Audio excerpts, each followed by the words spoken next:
হযরত উমর মনে মনে চিন্তা করতেছেন, আল্লাহর নবীজি কোনো হাই স্কুলে পড়ে নাই, কোনো মাদ্রাসায় পড়েন নাই, অবশ্যই তিনি একজন কবি হবেন। কবি যদি না হন এত সুন্দর করে নামাজের ভিতরে এত সুন্দর ভাষা কিভাবে ব্যবহার করেন, অবশ্যই রাসূলুল্লাহ একজন কবি হবেন। আমার ভাইরা, আল্লাহর নবীজি সঙ্গে সঙ্গে হযরত উমরের জবাব দিয়ে দিলেন, উত্তর দিয়ে দিলেন, ইন্নাহু লাকাউলু রাসূলিন কারীম। ইনি হলেন নিশ্চয়ই সম্মানিত একজন রাসূল। যারা বলেন সুবহানাল্লাহ। আমার ভাইরা, আল্লাহ পাক রব্বুল আলামিন বললেন, ওয়ালা বিকাউলি কাহিনিন ওয়ালা বিকাউলি শাইরিন কলিলাম মা তাযাক্কারুন। ইনি কোনো কবি নন, ইনি হলেন স্বয়ং আল্লাহর রাসূল। হযরত উমর আশ্চর্য হয়ে গেলেন, কারণটা কি, ব্যাপারটা কি? আমি মনে মনে রাসূলুল্লাহকে বললাম, আল্লাহর নবীজি নামাজের ভিতরে দাঁড়িয়ে দাঁড়িয়ে এত সুন্দর করে পবিত্র কুরআনুল কারীম তেলাওয়াত করতেছেন, ও সে একজন কবি হবেন। কিন্তু রাসূলুল্লাহ আমাকে দেখতে পারে নাই। আমি রাসূলুল্লাহর পিছনে দাঁড়িয়ে দাঁড়িয়ে রাসূলুল্লাহ নামাজে বাধা দেওয়ার জন্য পিছনে দাঁড়িয়ে গিয়েছিলাম। কিন্তু আমি মনে মনে যা চিন্তা করলাম, রাসূলুল্লাহ তো আমাকে দেখে না, কিভাবে তিনি জবাব দিচ্ছেন? তিনি বলতেছেন, আল্লাহর কুরআনুল কারীমের আয়াত দিয়ে প্রমাণ করে দিচ্ছেন তিনি আল্লাহর রাসূল, তিনি কোনো কবি নন। যে রসুলকে আল্লাহ তাআলা পাঠিয়েছিলেন আজ থেকে ১৫০০ বছর পূর্বে আরবের আইয়ামে জাহিলিয়াত নামক ঘুণিয়ে ধরা সমাজের মধ্যে, যেই যুগটা ছিল, যেই সমাজটা ছিল ঘুণিয়ে ধরা সমাজ, ঘুণিয়ে ধরা রাষ্ট্র, আল্লাহর নবীজি ১৩টি বছর মক্কায় দ্বীনের দাওয়াত, 10টি বছর মদিনায় দাওয়াত দেওয়ার মাধ্যমে ঘুণিয়ে ধরা সমাজ, ঘুণিয়ে ধরা রাষ্ট্রকে সোনালী সমাজ, সোনালী রাষ্ট্রে পরিণত করেছিলেন। আওয়াজ দিয়ে বলেন ঠিক না বেঠি? কিন্তু মাঝখান দিয়ে অসংখ্য সাহাবীদের জীবন দিতে হয়েছিল, ঠিক কিনা? হযরত আমির হামজা রাদিয়াল্লাহু তাআলা আনহু উহুদের ময়দানে শাহাদাত বরণ করেছিলেন।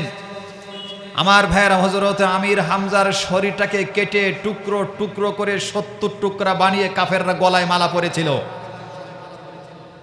হযরত হানজালা রাদিয়াল্লাহু তাআলা আনহু বাসর গড় থেকে ছুটে ছিলেন আল্লাহর দ্বীন কায়েম করার জন্য। সুতরাং ইসলাম কি সহজভাবে আমরা পেয়েছি নাকি কঠিনভাবে আমরা পেয়েছি? আওয়াজ দিয়ে বলতে হবে, সহজভাবে না কঠিনভাবে? আল্লাহর নবীজি ৬৩২ খ্রিস্টাব্দে আরাফার ময়দানে ১,১৪,০০০ সাহাবী সামনে নিয়ে রাসূলুল্লাহ ভাষণ দিতেছিলেন। আসরের নামাজের পরে আল্লাহ রাসূল তিনি তাকিয়ে দেখলেন জিবরিল আমিন আকাশ থেকে নামতেছে। আল্লাহ পাক রব্বুল আলামিন রাসূলুল্লাহর কাছে জানিয়ে দিলেন, হে নবী, আল ইয়াউমা আকমালতু লাকুম দীনাকুম ওয়া আতমামতু আলাইকুম নি'মাতি ওয়া রাদিতু লাকুমুল ইসলাম দীনা। আল্লাহ পাক রব্বুল আলামিন ওহী নাজিল করে রাসূলুল্লাহকে জানিয়ে দিলেন, হে নবী, আল ইয়াউমা, আজকের এই দিনে, আকমালতু লাকুম দীনাকুম, আল্লাহ পাক রব্বুল আলামিন দ্বীনকে, ইসলামকে পরিপূর্ণ করে দিলেন। ওয়া রাদিতু লাকুমুল ওয়া আতমামতু আলাইকুম নি'মাতি, আর নিয়ামতকে আল্লাহ তাআলা পরিপূর্ণ করে দিলেন। তার মানে ইসলাম কমপ্লিট, ইসলাম পরিপূর্ণ, আল্লাহর নিয়ামতও পরিপূর্ণ।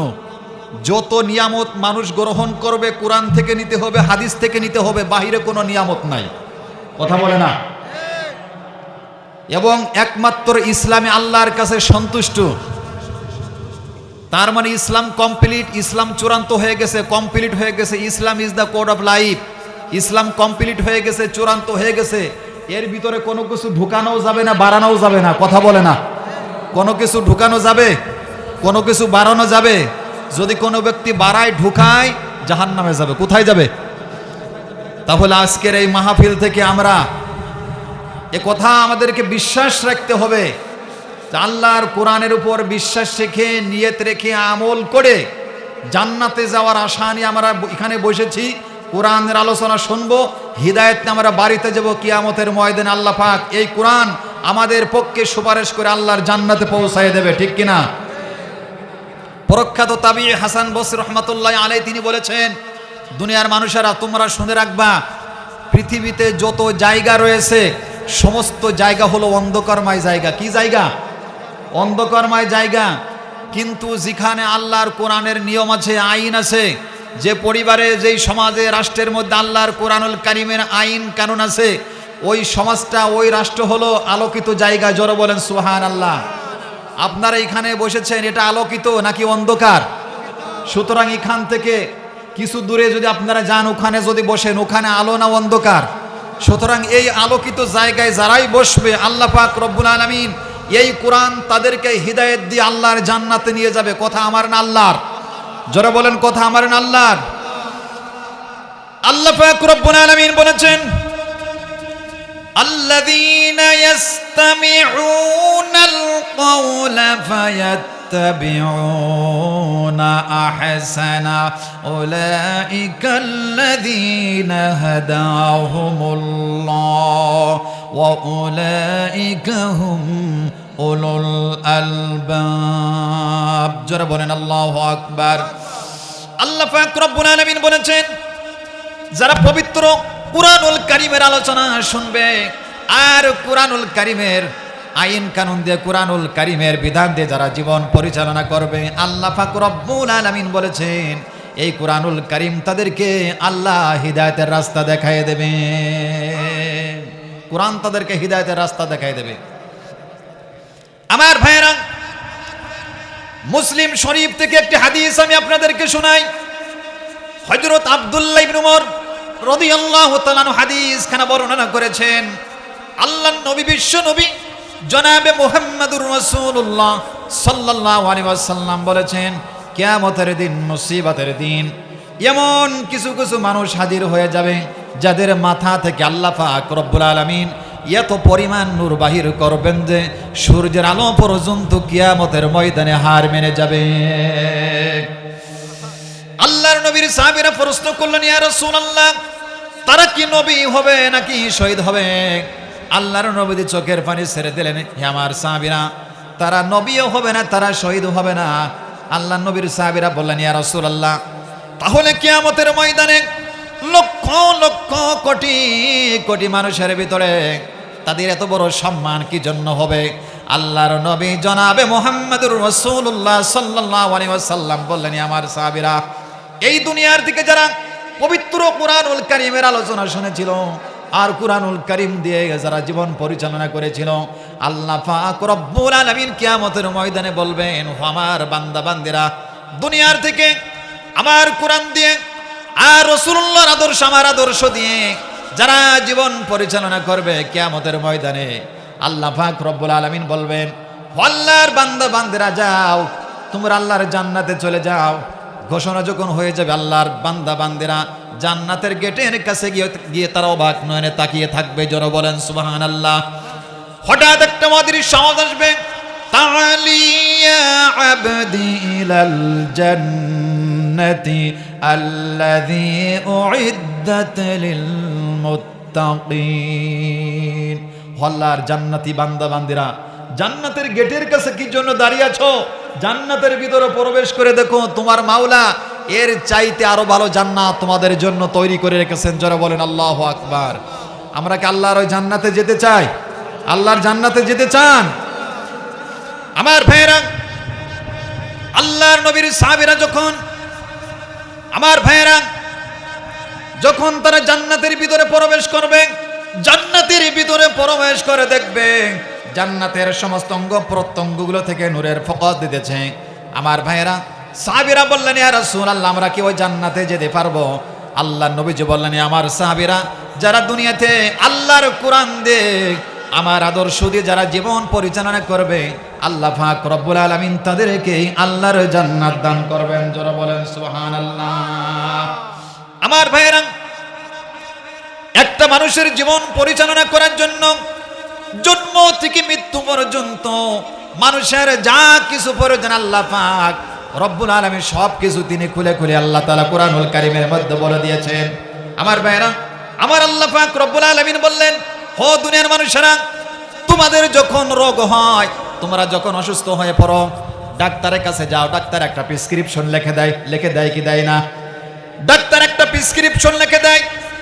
পরীক্ষা নিরীক্ষা করার পর প্রেসক্রিপশন যখন লিখে দেয়, ডাক্তার বলে সকালবেলা একটা বড়ি খাবে, দুপুরবেলা একটা বড়ি খাবে, আবার রাত্রির আর একটা বড়ি খাবে।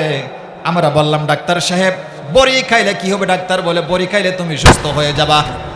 আমার আল্লাহ পাক রব্বুল আলামিন বলে, হো দুনিয়ার মানুষেরা, সুদ খেয়েছো, ঘুষ খেয়েছো, জিনা ব্যভিচার করেছো, মানুষ হত্যা করেছো, মানুষের উপরে জুলুম অত্যাচার করেছো, আয় আমার কুরআনুল কারীমের কাছে আয়, আল্লাহর কোরআনের কাছে আয়। আমরা বললাম রব্বুল আলামিন, কুরআনুল কারীমের কাছে আসলাম। আল্লাহ পাক রব্বুল আলামিন বললেন বান্দার এবার কোরআন খোল। আমরা বললাম রব্বুল আলামিন কোরআন খুললে কি হবে? আল্লাহ পাক রব্বুল আলামিন বলেন বান্দারে কোরআন খোল, কোরআন খুলে পড়া শুরু কর। আমরা সঙ্গে সঙ্গে আল্লাহর কোরআন খুলে পড়া শুরু করলাম। আলহামদুলিল্লাহি রাব্বিল আলামিন। কোরআন খুলে শুরু করলাম, দেখলাম সমস্ত প্রশংসা আল্লাহর জন্য, যিনি সব জগতের মালিক। সব জগতের মালিককে যারা বলেন সব জগতের মালিককে।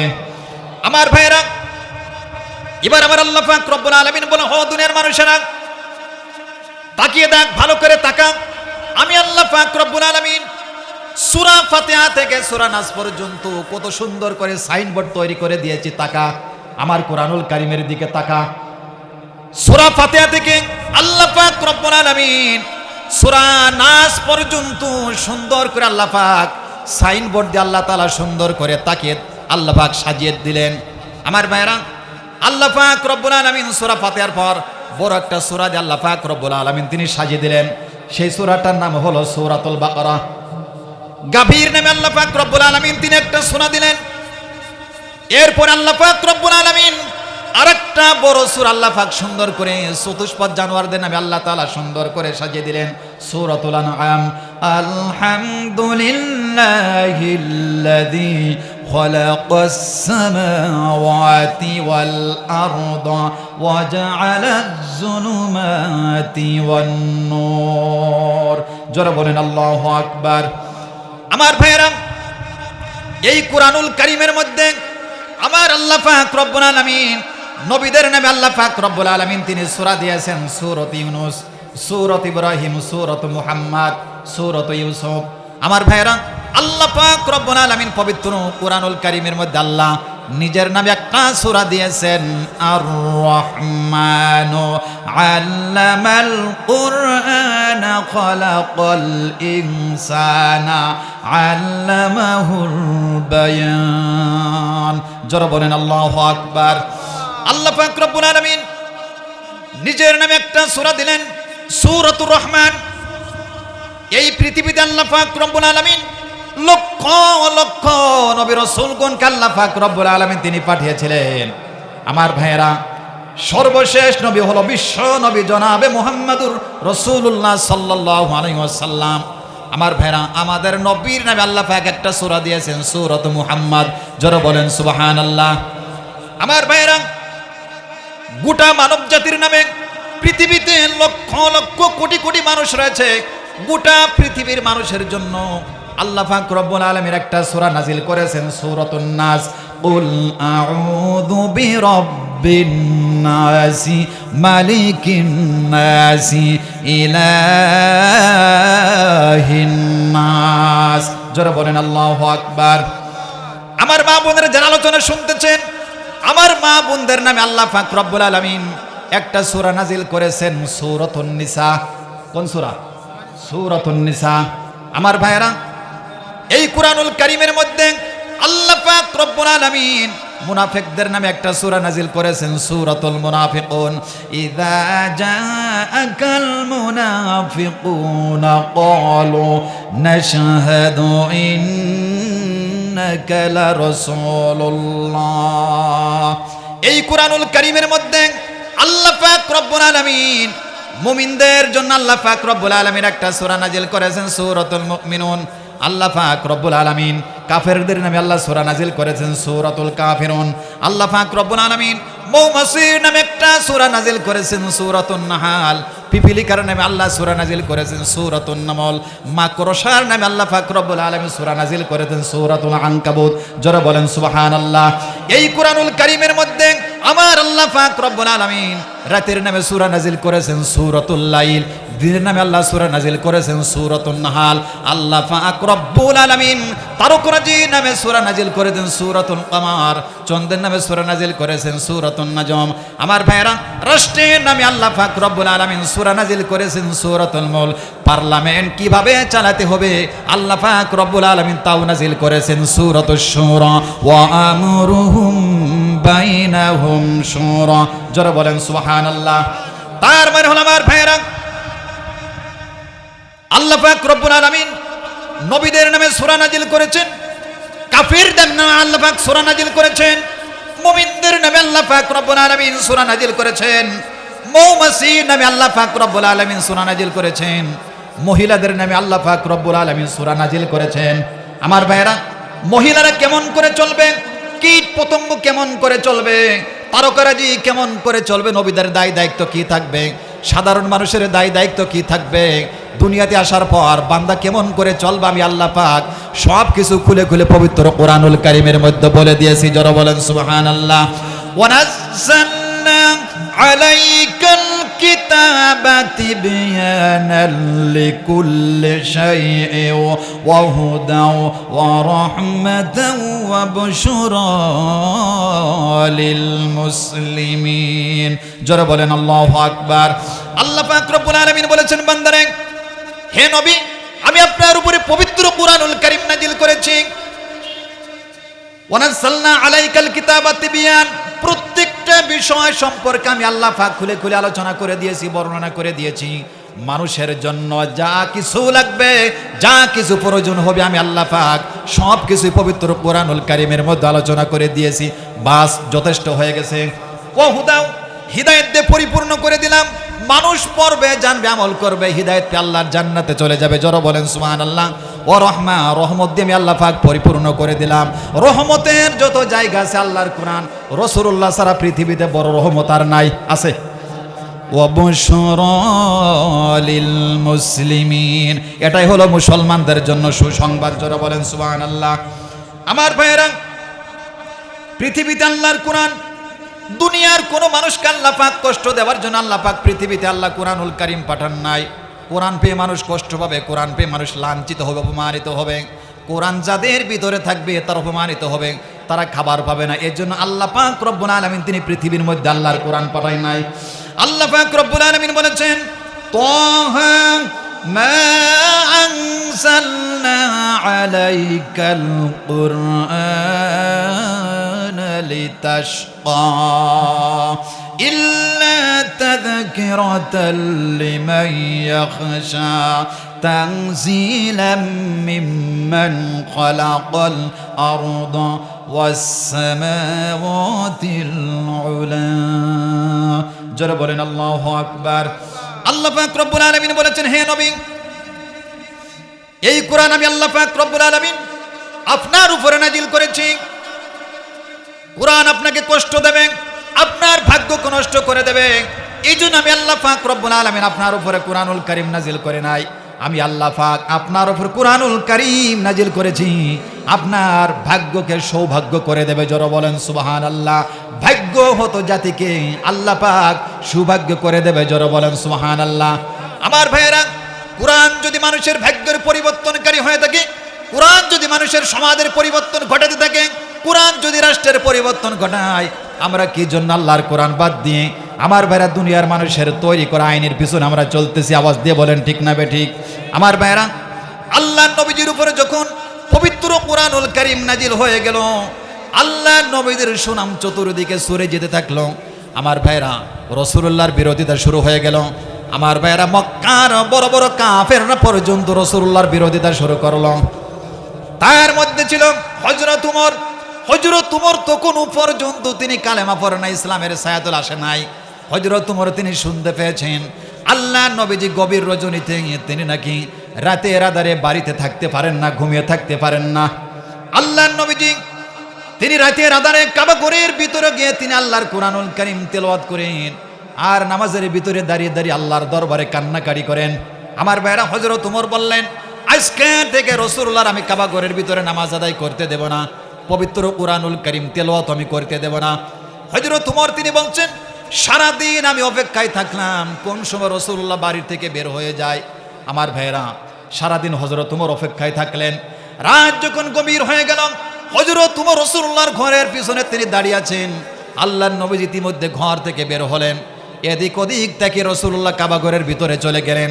কাবা ঘরের ভিতরে গিয়ে আল্লাহর নবী যে সরাসরি আল্লাহর দরবারে নামাজে দাঁড়িয়ে গেলেন। জোরে বলেন সুবহানাল্লাহ। আল্লাহর নবী যে কাবা ঘরের ভিতরে নামাজে দাঁড়িয়ে নামাজ পড়া শুরু করলেন। আল্লাহর কুরআনুল কারীম তেলাওয়াত তিনি শুরু করলেন। সূরা হাক্ক রাসূলুল্লাহ নামাজের ভিতরে তেলাওয়াত করতেছিলেন। সবাই পড়েন, আল হাক্কাতু মাল হাক্ক ওয়া মা আদরাকা মাল হাক্ক কাযযাবাত সামুদ ওয়া আদুম বিল কারিআ। জোরে বলেন আল্লাহু আকবার।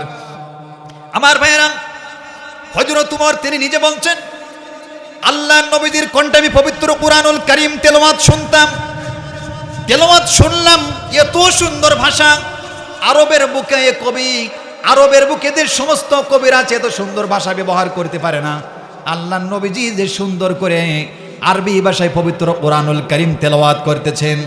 আমার ভাইরা, হযরত ওমর মনে মনে চিন্তা করতেছেন, আল্লাহর নবীজি কোনো হাই স্কুলে পড়ে নাই, কোনো মাদ্রাসায় পড়েন নাই, অবশ্যই তিনি একজন কবি হবেন। কবি যদি না হন এত সুন্দর করে নামাজের ভিতরে এত সুন্দর ভাষা কিভাবে ব্যবহার করেন, অবশ্যই রাসূলুল্লাহ একজন কবি হবেন। আমার ভাইরা, আল্লাহর নবীজি সঙ্গে সঙ্গে হযরত ওমরের জবাব দিয়ে দিলেন, উত্তর দিয়ে দিলেন, ইন্নাহু লাকাউলু রাসূলিন কারীম। ইনি হলেন নিশ্চয়ই সম্মানিত একজন রাসূল। জোরে বলেন সুবহানাল্লাহ। আমার ভাইরা, আল্লাহ পাক রব্বুল আলামিন বললেন, ওয়ালা বিকাউলি কাহিনিন ওয়ালা বিকাউলি শাইরিন কলিলাম মা তাযাক্কারুন। ইনি কোনো কবি নন, ইনি হলেন স্বয়ং আল্লাহর রাসূল। হযরত ওমর আশ্চর্য হয়ে গেলেন, কারণটা কি, ব্যাপারটা কি? আমি মনে মনে রাসূলুল্লাহকে বললাম, আল্লাহর নবীজি নামাজের ভিতরে দাঁড়িয়ে দাঁড়িয়ে এত সুন্দর করে পবিত্র কুরআনুল কারীম তেলাওয়াত করতেছেন, ও সে একজন কবি হবেন। কিন্তু রাসূলুল্লাহ আমাকে দেখতে পারে নাই। আমি রাসূলুল্লাহর পিছনে দাঁড়িয়ে দাঁড়িয়ে রাসূলুল্লাহ নামাজে বাধা দেওয়ার জন্য পিছনে দাঁড়িয়ে গিয়েছিলাম। কিন্তু আমি মনে মনে যা চিন্তা করলাম, রাসূলুল্লাহ তো আমাকে দেখে না, কিভাবে তিনি জবাব দিচ্ছেন? তিনি বলতেছেন, আল্লাহর কুরআনুল কারীমের আয়াত দিয়ে প্রমাণ করে দিচ্ছেন তিনি আল্লাহর রাসূল, তিনি কোনো কবি নন। হযরত ওমর বলতেছেন, আল্লাহ রাসূল তিনি যদি কবি না হন, অবশ্যই রাসূল একজন গণক হবে। গণক যদি না হয়, রাসূলুল্লাহ কিভাবে আমার মনের খবর জানতে পারলো? আমাদের দেশে গণক আছে না? দেখবেন সিজন যখন হয় তখন বেদেরা ঘাড়ে একটা বানর নিয়ে গ্রাম অঞ্চলে বের হয়, কেউ হাত দেখায় এবং ভাগ্য নির্ধারণ করে। আসে না বলেন? আপনাদের এলাকায় আছে? এই বানরের কাছে হাত দেখায়,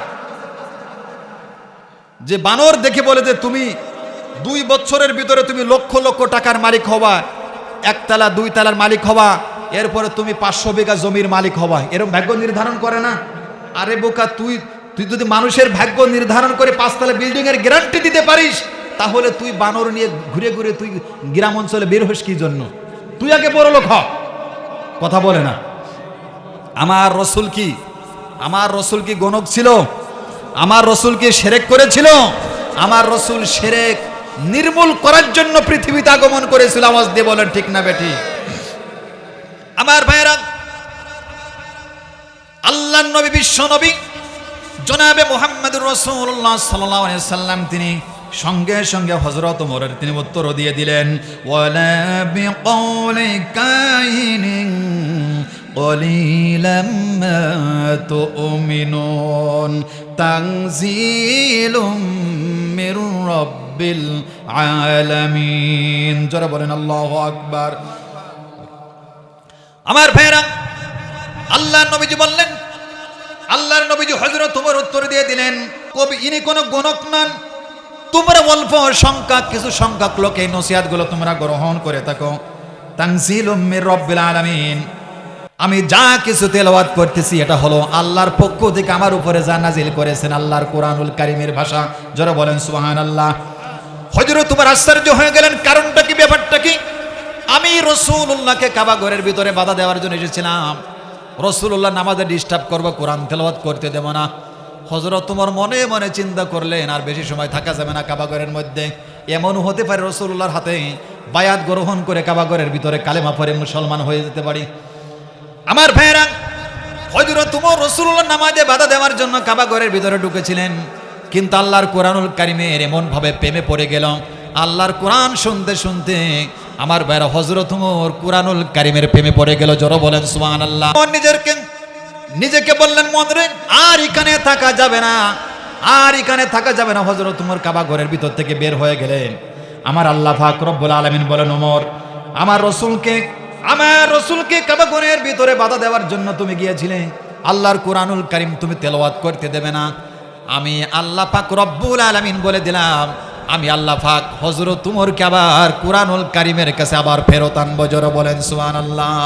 নারে তাকবীর, নারে তাকবীর। আল কোরআনের আলো, আল হাদিসের আলো, নারে তাকবীর। আমার ভাইরা, হযরত ওমর যেই দিন কালেমা পড়ে মুসলমান হয়েছিল, ওই দিন হযরত ওমরের চাইতে পৃথিবীতে আর বড় কোনো কাফের পৃথিবীতে জন্মগ্রহণ করে নাই। বুঝতেছেন কথা? হযরত ওমর যেই দিন কালেমা পড়ে মুসলমান হয়েছিল পৃথিবীতে, ওই দিন হযরত ওমরের চাইতে বড় কাফের পৃথিবীতে আর কেউ ছিল না। কারণটা কি? কারণটা হলো দারুন নদওয়ার বৈঠক থেকে সিদ্ধান্ত হলো, কে মুহাম্মাদের কল্যাণ আনতে পারবে তাকে 100 লাল উট পুরস্কার দেওয়া হবে। আমার ভাইরা, হযরত ওমর খোলা তলোয়ার নিয়ে দাঁড়িয়ে গেলেন। আবু জেহেল, উতবা, সাইবা, আমি মুহাম্মাদের কল্যাণ আনতে পারবো। খোলা তলোয়ার নিয়ে হযরত ওমর তিনি দাঁড়িয়ে গেলেন। আমার ভাই রওনা দিয়েছেন। প্রতিমধ্যে খবর পাইলেন তার বোন এবং ভগ্নিপতি কালেমা পড়ে মুসলমান হয়ে গেছে। আমার ভাইয়েরা, হযরত ওমর বোন এবং ভগ্নিপতিকে হত্যা করার জন্য তিনি রওনা দিয়েছেন। আমার ভাইয়েরা, যখন বাড়ির কাছে চলে গেল, বাড়ির কাছে গিয়ে তিনি শুনতে পাইলেন তার বোন এবং ভগ্নিপতি ঘরের ভিতরে থেকে আল্লাহর কোরআনুল কারীমের আওয়াজ আসতেছে।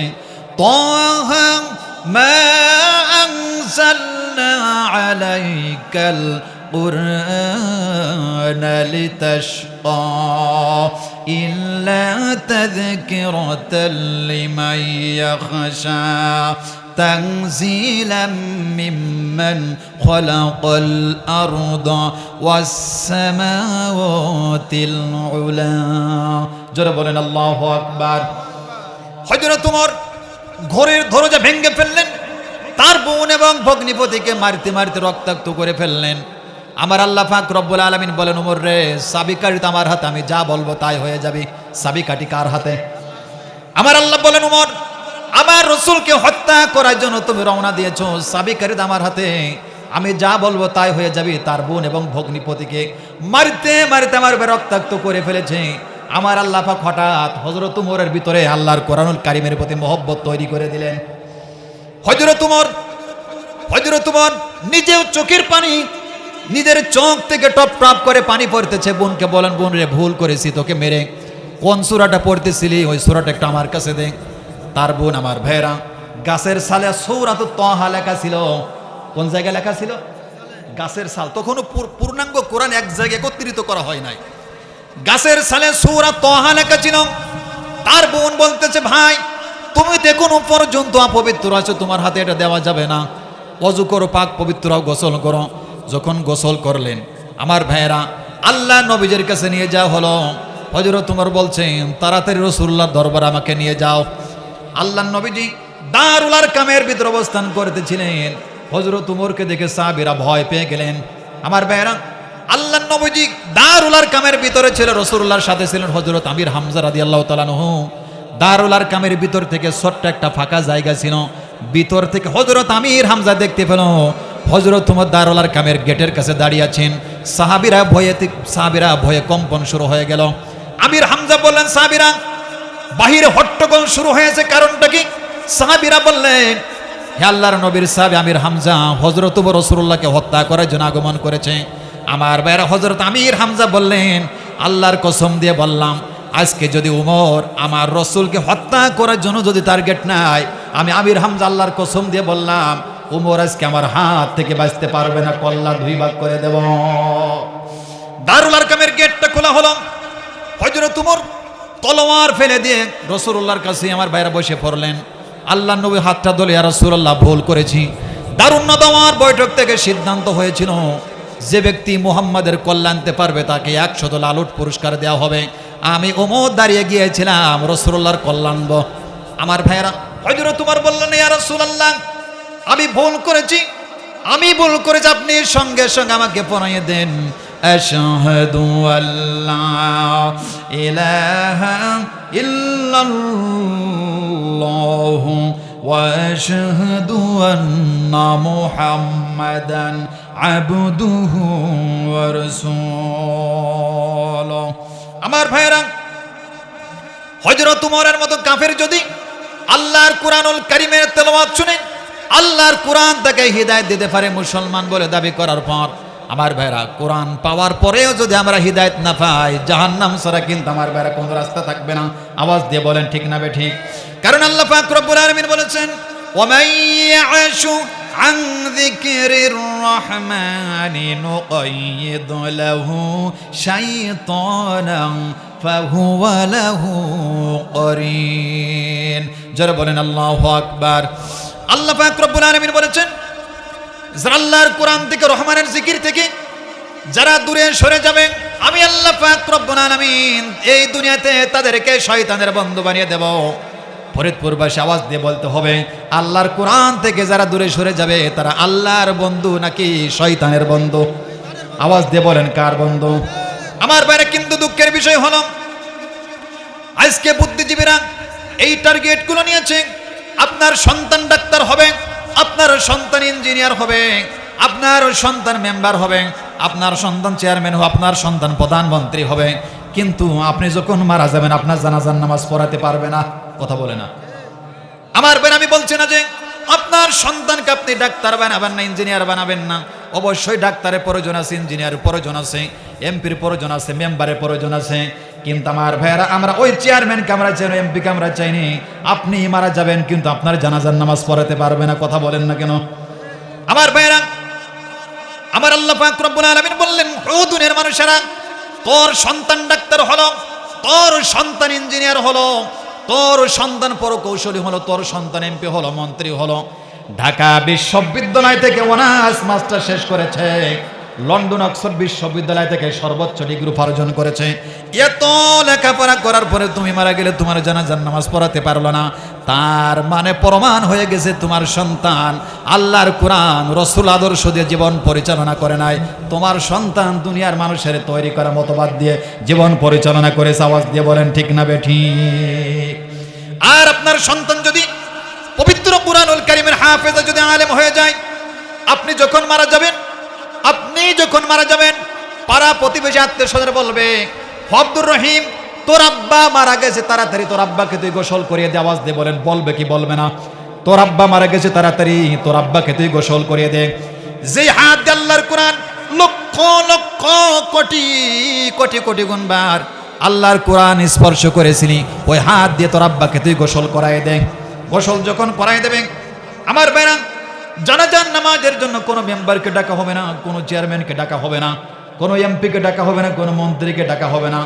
সমাজের সবাই ঐক্যবদ্ধ হয়ে বলতে থাকবে, আজকের এই জানাজার নামাজের ইমামতি করব ওই হাফেজের সন্তান, ওই আব্বার সন্তান, যে ব্যক্তি মারা গেছে তার সন্তান। আওয়াজ দিয়ে বলেন ঠিক না বেঠিক? আমার ভাইরা জানাজার নামাজের জন্য সবাই দাঁড়িয়ে যাবে, সাধারণ লোক দাঁড়াবে, মেম্বার দাঁড়াবে, চেয়ারম্যান দাঁড়াবে, মসজিদের খতিবও দাঁড়িয়ে যাবে। আব্বার লাশ সামনে রেখে, মায়ের লাশ সামনে রেখে সন্তান মায়ের জানাজার নামাজ পড়াবে, আব্বার জানাজার নামাজ পড়াবে। আসমানের নিচে জমিনের উপরের চাইতে আরো সৌভাগ্যবান মা বাপ পৃথিবীতে হতে পারে না। আওয়াজ দিয়ে বলেন ঠিক না বেঠিক? কোরআন শিখাও ছেলে মেয়েকে, ওহে মুসলমান, এই পৃথিবীর বুকে তুমি জান্নাত কিনে নাও। একটি হরফ পড়লে মাগো, একটি হরফ পড়লে মাগো 10টি নেকি হয়।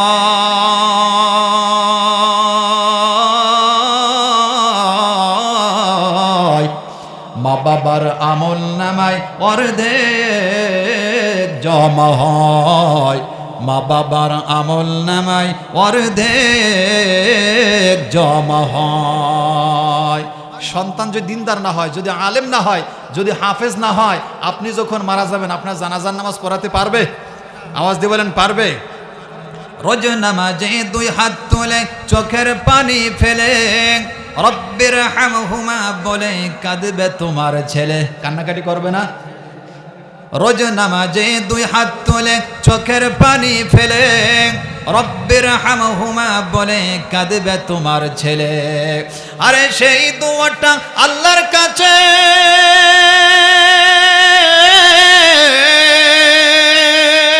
আরে সেই দোয়াটা আল্লাহর কাছে, সেই দোয়াটা আল্লাহর কাছে গ্রহণযোগ্য হবে।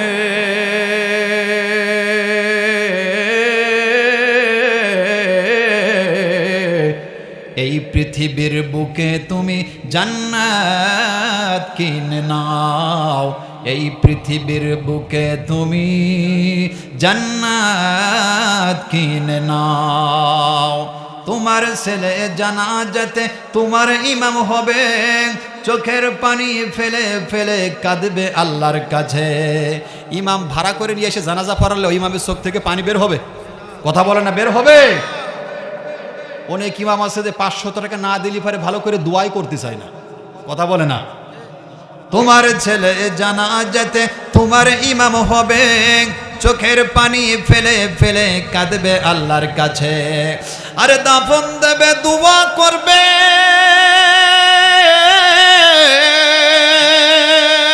আরে দাফন দেবে দোয়া করবে, দাফন দেবে দোয়া করবে, শান্তি পাবে কবরে।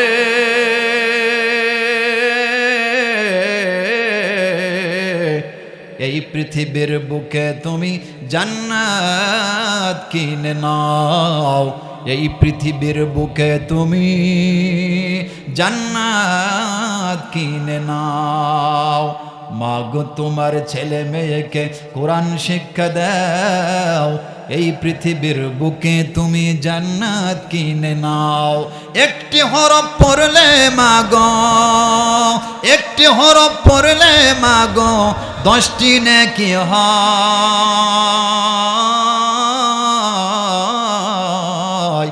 মা বাবার আমল নামায় অর্ধেক জমা হয়, মা বাবার আমল নামায় অর্ধেক জমা হয়। সন্তানদেরকে হাফেজ বানাবেন, আলেম বানাবেন? কারা কারা বানাবেন? দুই হাত তুলে আল্লাহকে দেখান, লিল্লাহি তাকবীর। আল কোরআনের আলো, কোরআন আছে যেখানে, রসুল আছে যেখানে। বানাবেন তো ইনশাল্লাহ? নিয়ত করবেন, আল্লাহ যেন আমাদের নিয়তকে কবুল করেন, যারা বলেন আমিন। আমার ভাইরা, আল্লাহ পাক রব্বুল আলামিন গোটা মানব জাতির জন্য হিদায়াতের জন্য আল্লাহ পাক রব্বুল আলামিন রাসূলুল্লাহর উপর আল্লাহ পাক রব্বুল আলামিন তিনি কোরআনুল কারীম আল্লাহ তাআলা তিনি নাজিল করেছেন। রাসূলুল্লাহর উপর আল্লাহর কোরআনুল কারীম নাজিল হয়ে গেল। আল্লাহর নবীজি এই কোরআনুল কারীমের প্রচার প্রসার করতেছেন। আল্লাহ পাক রব্বুল আলামিন তিনি বলেছেন, ইন্নাল্লাযী ফারাদা আলাইকাল কুরআনা লারাদ্দুকা ইলা মাআদ। আল্লাহর নবীজি কোরআনুল কারীমের প্রচার প্রসার করা শুরু করলেন, কারণ আল্লাহ পাক রব্বুল আলামিন বলেছেন, হে নবী, আমি আল্লাহ পাক রব্বুল আলামিন এই কোরআনুল কারীমের প্রচার প্রসার করে আমি আল্লাহ তাআলা আপনার উপরে ফরজ করে দিলাম। যারা বলেন সুবহানাল্লাহ। আমার ভাইরা, আল্লাহর নবীজির উপরে পবিত্র কোরআনুল কারীম নাজিল হওয়ার কারণে আল্লাহর নবীজির 2500 বছর নাগরিকত্ব বাতিল করে দিল, জন্মসূত্রে 53 বছর নাগরিকত্ব বাতিল করে দিল। আমার ভাই রাসূলুল্লাহ মক্কায় থাকতে পারবে না। আমার আল্লাহ পাক রব্বুল আলামিন সঙ্গে সঙ্গে সূরা বালাদ নাজিল করে আল্লাহ পাক রব্বুল আলামিন ঘোষণা করে দিলেন, লা উকসিমু বিহাযাল বালাদি ওয়া আনতা হিল্লুম বিহাযাল বালাদ। আল্লাহ পাক রব্বুল আলামিন বলে, হে নবী, হে নবী, আমি আল্লাহ পাক রব্বুল আলামিন আপনার উপরে কোরআনুল কারীম নাজিল করার কারণে 2500 বছরের বংশসূত্রে নাগরিকত্ব বাতিল করে দিল, জন্মসূত্রে 53 বছর নাগরিকত্ব বাতিল করে দিল। আমি আল্লাহ পাক রব্বুল আলামিন বলে দিলাম, আমি আল্লাহ পাক রব্বুল আলামিন বললাম, আপনি হলেন এই মক্কা নগরীর হালাল নাগরিক। জোরে বলেন সুবহানাল্লাহ। আমার ভাইয়েরা, রাসূলুল্লাহর উপর আল্লাহর কোরআন নাজিল হওয়ার কারণে কাফের মুশরিক রাসূলুল্লাহকে মক্কায় থাকতে দিল না। আমার আল্লাহ পাক রব্বুল আলামিন বললেন, হে নবীজি, আপনি মক্কা ছেড়ে মদিনায় চলে যান। আল্লাহর নবীজি কাবা ঘরের সামনে গেলেন। কাবার সামনে গিয়ে রাসূলুল্লাহ চোখ থেকে টপ টপ করে পানি পড়তেছে। রাসূলুল্লাহ যেতে চাচ্ছেন না, কিন্তু মক্কার কাফেররা যেতে বাধ্য করেছে। আপনারা যারা মেয়ে বিবাহ দিয়েছেন না, আপনারা যখন মেয়ে বিবাহ দিয়েছেন, যে সময় হিজাব কবুল হয়ে যায়, বরের বাড়ির লোকেরা যখন উঠায় নিয়ে যায়, সামনে যদি একটা বড়ই গাছ পায়, বড়ই গাছ ধরে কান্নাকাটি করে। 20 বছর একটা স্মৃতি, বড়ই গাছ, কতবার এই গাছ থেকে আমি বড় খেয়েছি। সামনে যদি আরেকটা যদি আম গাছ পায়, আবার আম গাছ ধরে কান্নাকাটি করে না বলেন?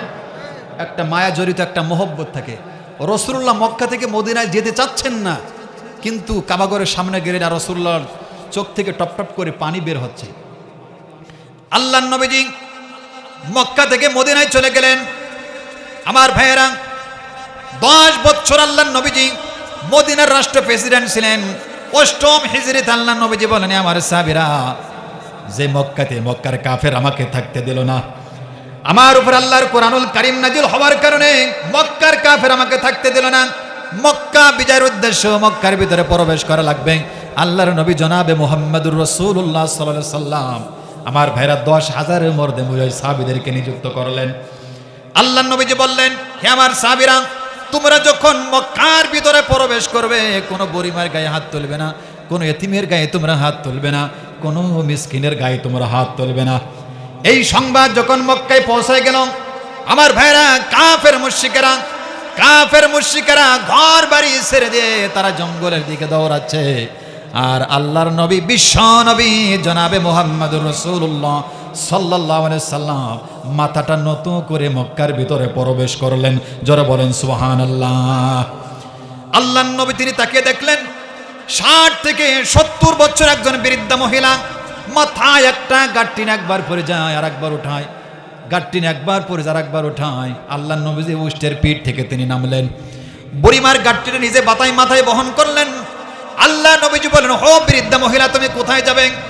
বৃদ্ধা মহিলা চোখের পানি ছেড়ে দিয়ে বলে, আগন্তুক তুমি কে আমি জানি না, আজকে মুহাম্মদ ইবনে আব্দুল্লাহ 10,000 মর্দে মুজ সাহাবীকে নিয়ে মক্কার ভিতরে প্রবেশ করেছে, আমাদের ঘরের আগুন দিয়ে জ্বালিয়ে পুড়িয়ে শেষ করে দেবে। সে মুহাম্মদ ইবনে আব্দুল্লাহর ভয়ে আমি দৌড়াতে পারতেছি না, আমি বৃদ্ধ হয়ে গেছি, এই গাঁটটিটা আমি নিতে পারতেছি না। আল্লাহর নবীজি বুড়িমার গাঁটটিটা নিজে মাথায় বহন করলেন, বুড়িমার হাতটা ধরলেন, গল্প করতে করতে জঙ্গলের দিকে চলে যাচ্ছেন। যখন পাহাড়ের কাছে চলে গেলেন, আল্লাহর নবী তিনি যখন মুখ ফিরে চলে আসবেন, আমার ভাইয়েরা, তখন বৃদ্ধা মহিলা বলল, আগন্তুক তুমি কে? সারা পথ তুমি আমাকে এত বড় উপকার করলে। আল্লাহর নবী সঙ্গে সঙ্গে চোখের পানি ছেড়ে দিয়ে বললেন, ও বৃদ্ধা মহিলা, সারা পথ তুমি যাকে ভৎসনা করতে করতে আসছিলে, আমি হলাম সেই মুহাম্মদ ইবনে আব্দুল্লাহ। জোরে বলেন সুবহানাল্লাহ। বৃদ্ধা মহিলা সঙ্গে সঙ্গে চোখের পানি ছেড়ে দিয়ে বলল, ও জঙ্গলের কাফেররা, তোরা কোথায়? যার আদর্শে মন হতে পারে, যার ভালোবাসে মন হতে পারে, যার মহব্বত এত সুন্দর হতে পারে, আমি সঙ্গে সঙ্গে কালেমা পড়ে মুসলমান হয়ে গেলাম।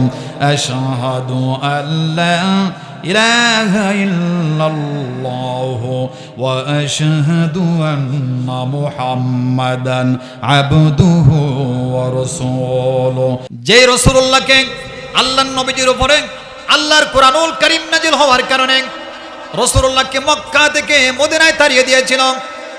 আমার ভাইয়েরা, আবার আল্লাহ পাক রব্বুল আলামিন কোরআনুল কারীমের সম্মানের কারণে আমার ভাইয়েরা মদিনার প্রেসিডেন্ট বানিয়ে দিলেন এবং মক্কার প্রেসিডেন্ট আল্লাহ তাআলা বানিয়ে দিলেন। যারা বলেন সুবহানাল্লাহ। সেই কোরআনুল কারীম আমাদের জীবনে মানার দরকার আছে না নাই? আমার ভাইয়েরা, আল্লাহর কোরআনুল কারীমে আল্লাহ পাক কোরআনে বলেছেন, কমপক্ষে 7 শ্রেণীর লোক ওয়েল নামক জাহান্নামে যাবে। কয় শ্রেণীর লোক? আওয়াজ দিয়ে বলতে হবে, কয় শ্রেণীর লোক? কুরআন আল্লাহ পাক রব্বুল আলামিন বলেছেন, কমপক্ষে 7 শ্রেণীর লোক আল্লাহ বলেছেন জাহান্নামে যাবে। কয় শ্রেণী? আল্লাহ পাক কোরআনুল কারীমের মধ্যে বলেছেন 7 শ্রেণীর লোক ওয়েল নামক জাহান্নামে যাবে। তার ভিতরে 1 নম্বর হলো, সবাই পড়েন, ওয়াইলুল লিকুল্লি হুমাযাতিল লুমাযাতিনিল্লাযী জামাআ মালাহু ওয়া আদ্দাদা। যারা মানুষের সামনে পিছনে বদনাম করে বেড়ায়, আল্লাহ বলেছেন এরা জাহান্নামে যাবে। কথা কি বুঝতেছে? যারা মানুষের সামনে পিছনে বদনাম করে, যারা গীবত চর্চা করে, আমার আল্লাহ পাক রব্বুল আলামিন বলেছেন তারা জাহান্নামে যাবে। আমার ভাইরা, মুফাসসিরিন ইকরামগণ হুমাদা শব্দের ব্যাখ্যায় বলেছেন, কোন মুসলমান যখন হাতের দ্বারা চোখের দ্বারা অন্য কোন মানুষকে কষ্ট দেবে, আল্লাহ বলেছেন তারা জাহান্নামে যাবে। কিসের দ্বারা? কিসের দ্বারা? হাতের দ্বারা, যারা চোখের দ্বারাও কোন মুসলমান অন্য কোন মুসলমানকে কষ্ট দেবে, আল্লাহ বলেছেন এরা জাহান্নামে যাবে। মুফাসসিরিন ইকরামগণ লুমাজা শব্দের ব্যাখ্যায় বলেছেন, কোন মুসলমান যখন মুখের দ্বারাও অন্য কোন মুসলমানকে কষ্ট দেবে, আল্লাহ বলেছেন তারা জাহান্নামে যাবে। 2 নম্বর, আল্লাহ পাক রব্বুল আলামিন বলেছেন, ওয়াইলুল লিল মুতাফফিফিনা আল্লাযীনা ইযা তালু আলান নাসি ইস্তাওফুন। জোরে বলেন আল্লাহু আকবার। আল্লাহ পাক রব্বুল আলামিন বলেছেন, ওই সমস্ত লোকেরা ওয়াইল নামক জাহান্নামে যাবে। আল্লাহ পাক রব্বুল আলামিন বলেছেন, যারা মাপে ওজনে কম দেয়, যারা নেওয়ার সময় বেশি নেয়, যখন মানুষকে মেপে দেয় তখন তারা কম দেয়, আল্লাহ বলেছেন ওই সমস্ত লোকেরা জাহান্নামে যাবে। এই শ্রেণীর লোক আপনাদের ফরিদপুরে আছে না নাই? যারা ব্যবসা করে, যারা বাণিজ্য করে, যখন মেপে নেয় মানুষের কাছ থেকে বেশি নেয়, আবার যখন তারা মানুষকে মেপে দেয় তখন ওজনে কম দেয়। এই ওজনে বেশি না ওজনে কম দেয়, এই শ্রেণীর লোক ফরিদপুর আছে না নাই? আল্লাহ পাক রব্বুল আলামিন বলেছেন এই ধরনের স্বভাব যাদের ভিতরে থাকবে তারা জাহান্নামে যাবে। আমার কথা না আল্লাহর কথা? জোরে বলেন আমার কথা না আল্লাহর কথা? 3 নম্বর, আল্লাহ পাক রব্বুল আলামিন বলেছেন, ফাওয়াইলু ইয়াউমাইযিল লিল মুকাদ্দিবিন। যারা মিথ্যা কথা বলে, যারা মিথ্যা কথা বলে, আল্লাহর কোরআনকে বিশ্বাস করে না, পরকালকে যারা বিশ্বাস করে না, যাদের খাসরতি হলো মিথ্যা কথা বলে, আল্লাহ বলেছেন এরাও জাহান্নামে যাবে। 4 নম্বর, আল্লাহ পাক রব্বুল আলামিন বলেছেন, ফাওয়াইলুল লিল্লাযীনা কাফারু মিন ইয়াউমিহিমুল্লাযী ইউআদুন। আল্লাহ বলেছেন ওই সমস্ত লোকেরা ওয়াইল নামক জাহান্নামে যাবে, যারা আল্লাহকে অস্বীকার করেছে, যারা পরকালকে অস্বীকার করেছে। আল্লাহ পাক বলেছেন ওই সমস্ত মানুষেরা জাহান্নামে যাবে। 5 নম্বর হলো ফাওয়াইলুল লিল মুসাল্লিন। যারা নামাজের ব্যাপারে উদাসীন থাকে এরাও জাহান্নামে যাবে। কথাটা কার? যারা বলেন কথা কার? আল্লাহ পাক রব্বুল আলামিন বলেছেন যারা নামাজের ব্যাপারে উদাসীন থাকে এরাও জাহান্নামে যাবে। 6 নম্বর, আল্লাহ পাক রব্বুল আলামিন বলেছেন ফাওয়াইলুল লিল মুশরিকিন। যারা আল্লাহর সাথে শিরক করবে, অংশীদার করবে, আল্লাহ বলেছেন এরা জাহান্নামে যাবে। যারা আল্লাহর সাথে সমকক্ষ করে, আল্লাহর সাথে যারা অংশীদার করে, আল্লাহ পাক রব্বুল আলামিন বলেছেন তারা জাহান্নামে যাবে। কারণ আল্লাহ পাক রব্বুল আলামিন বলেছেন ফালা তাজআলু লিল্লাহি আনদাদাও ওয়া আনতুম লা তা'লামুন। খবরদার আল্লাহর সাথে তোমরা কাউকে সমকক্ষ করবে না। কথাটা কার? আমার ভাইরা, হযরত আব্দুল্লাহ ইবনে মাসউদ রাদিয়াল্লাহু তাআলা হাদিস খানা বর্ণনা করেছেন। তিনি বলেছেন আমি আল্লাহর হাবিবকে প্রশ্ন করলাম, সাআলতু আইয়ুয যামবি আকবার ইনদাল্লাহ, আল্লাহর কাছে সবচাইতে বড় গুনাহ কোনটি, বড় পাপ কোনটি? আল্লাহর নবীজি বললেন ক্বালা আনতা জাআলা লিল্লাহি নিদ্দান ওয়া খালাকাকা। আল্লাহর সাথে কাউকে সমকক্ষ করা, আল্লাহর সাথে কাউকে অংশীদার করা, এটা হলো সবচাইতে বড় পাপ। ওয়া হুয়া খালাকাকা, অথচ আল্লাহ পাক তোমাদেরকে সৃষ্টি করেছেন। আমার ভাইরা, আল্লাহর ক্ষমতার কাছে, আল্লাহর ক্ষমতার চাইতে দুনিয়ার কোন মানুষকে যদি আপনি বড় ক্ষমতাশীল মনে করেন, আল্লাহ পাক বলেছেন আল্লাহর ক্ষমতার চাইতে দুনিয়ার কোন মানুষের ক্ষমতা যখন বড় মনে করবে, আল্লাহ বলেছেন যারাই বড় মনে করবে তারাই জাহান্নামে যাবে। আমার তার মানে হলো বিশ্ব পরিচালনার ক্ষেত্রে, সৃষ্টির ক্ষেত্রে, দৃষ্টি দেওয়ার ক্ষেত্রে, আইন দেওয়ার ক্ষেত্রে, হালাল হারামের বিধান দেওয়ার ক্ষেত্রে, জীবন দেওয়ার ক্ষেত্রে, মৃত্যু দেওয়ার ক্ষেত্রে, সাহায্যের ক্ষেত্রে, বিপদ আপদের ক্ষেত্রে, সন্তান দেওয়ার ক্ষেত্রে আল্লাহর চাইতে দুনিয়ার কোন মানুষকে যখন মানুষ বড় মনে করবে, আল্লাহ বলেছেন শিরক করার কারণে তারা জাহান্নামে যাবে। কোথায় যাবে? 7 নম্বর, আল্লাহ পাক রব্বুল আলামিন বলেছেন ফাওয়াইলুল লিল্লাযীনা আল্লাযীনা ইয়াকতুবুনাল কিতাব, এই পৃথিবীতে যারা আল্লাহর কিতাবকে যারা গোপন করে দেবে, আল্লাহ বলেছেন তারা জাহান্নামে যাবে। কি গোপন করলে? জোরে বলেন, জোরে বলেন, জোরে বলেন। যারা আল্লাহর কিতাবকে যারা গোপন করে দেবে, আল্লাহর আইন যাদের কাছে ভালো লাগে না, আল্লাহ পাক রব্বুল আলামিন বলেছেন এরা জাহান্নামে যাবে, এরা জাহান্নামে যাবে, এরা জাহান্নামে যাবে। কথাটা কার? আওয়াজ দিয়ে বলেন, কথাটা কার? আমার ভাইরা, ইহুদিরা তাওরাতের মধ্যে পরিবর্তন করে দিয়েছিল। তাওরাতের মধ্যে আমার নবীজির নাম তাওরাতের মধ্যে লেখা হয়েছিল, কিন্তু ইহুদিরা আমার ভাই রাসূলের নামটি যখন কেটে দিল, আমার ভাই আল্লাহ পাক রব্বুল আলামিন সঙ্গে সঙ্গে আমার ভাইরা ইহুদির উপর আল্লাহ পাক রব্বুল আলামিন গজব নাজিল করে দিলেন। আল্লাহ পাক গজব নাজিল করে তাদেরকে শেষ করে দিলেন। আমার ভাইরা, কিন্তু বাংলাদেশের অধিকাংশ মুসলমানেরা কুরআনুল কারীমের আয়াতটি তারা কিন্তু কাটতে পারে না, কিন্তু মুখের দ্বারা কাজে কর্মের দ্বারা আল্লাহর কোরআনকে তারা গোপন করে দেয়। আওয়াজ দিয়ে বলেন ঠিক না বেঠিক?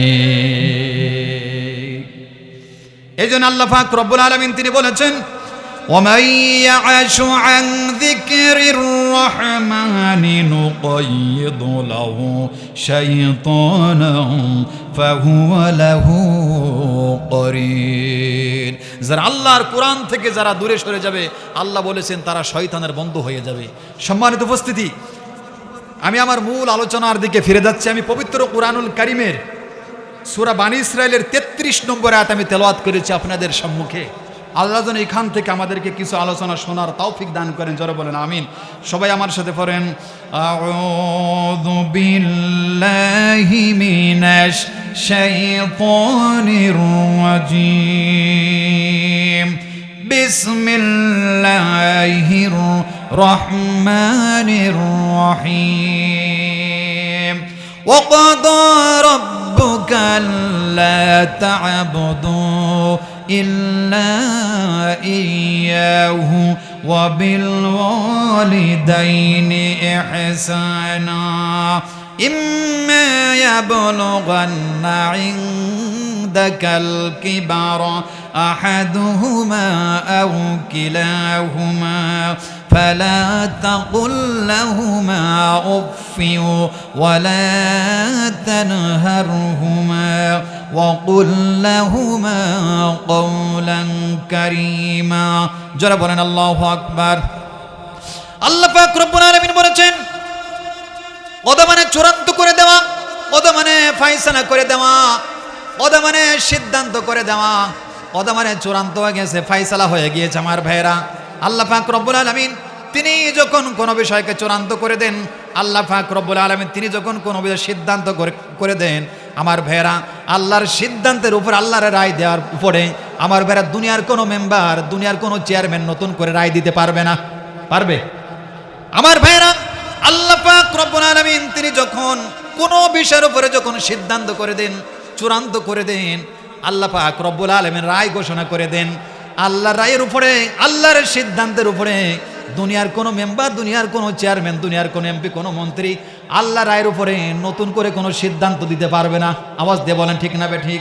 আল্লাহ পাক রব্বুল আলামিন বলেছেন, আমি আল্লাহ পাক রব্বুল আলামিন দুনিয়াবাসীদের জন্য চূড়ান্ত করে দিলাম, আল্লাহ তা'বুদু ইল্লা ইয়াহু ওয়া বিল ওয়ালিদাইনি ইহসানা।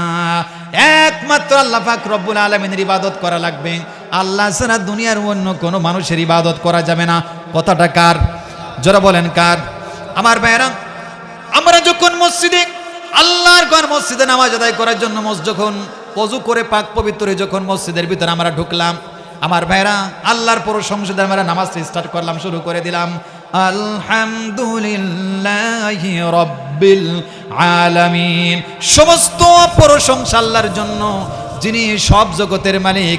আওয়াজ দিয়ে বলতে হবে, গোটা পৃথিবীর এই জগতের মালিককে। আমার ভাইরা, নামাজের মধ্যে আল্লাহ পাক রব্বুল আলামিনের প্রশংসা চলতে থাকে, আল্লাহর সাথে কথা চলতে থাকে নামাজের মধ্যে। আল্লাহর সাথে কথা চলতে চলতে নামাজের ভিতরে এক পর্যায়ে আমরা আল্লাহর সাথে ওয়াদাবদ্ধ হয়ে যাই, ইয়্যাকা না'বুদু ওয়া ইয়্যাকা নাস্তাঈন। হায় আল্লাহ তাআলা, একমাত্র আমরা তোমারই গোলামি করি, একমাত্র আমরা তোমার ইবাদত করি, তোমার কাছে আমরা সাহায্য চাই। এই কথাগুলো নামাজের মধ্যে আমরা বলি কি বলি না? আমার ভাইরা, যতক্ষণ পর্যন্ত আমরা নামাজের ভিতরে থাকবো, মেম্বার আইন মানা সুন্নাত না ফরজ? কথা বলে না। যতক্ষণ পর্যন্ত নামাজের ভিতরে আমরা থাকবো, মেম্বার আইন মানা ফরজ না নফল? যতক্ষণ পর্যন্ত নামাজের ভিতরে আমরা থাকবো, মেম্বারের আইন মানা যেমন হারাম, চেয়ারম্যানের আইন মানা যেমন হারাম, এমপির আইন মানা যেমন হারাম, প্রধানমন্ত্রীর আইন মানা যেমন হারাম। নামাজের ভিতরে মেম্বারও দাঁড়িয়ে যায়, চেয়ারম্যানও দাঁড়িয়ে যায়, এমপিও নামাজের ভিতরে দাঁড়িয়ে যায়। এমপি কোনো সময় বলে না যে হুজুর আমার আইন একটু ফলো করো নামাজের ভিতরে, বলে? কথা বলেন, বলেই কথা। আমার বেলা তার মানে হলো সালাম ফিরানোর আগ পর্যন্ত আল্লাহ ছাড়া দুনিয়ার অন্য কোনো মানুষের আইন মানা যেমন হারাম।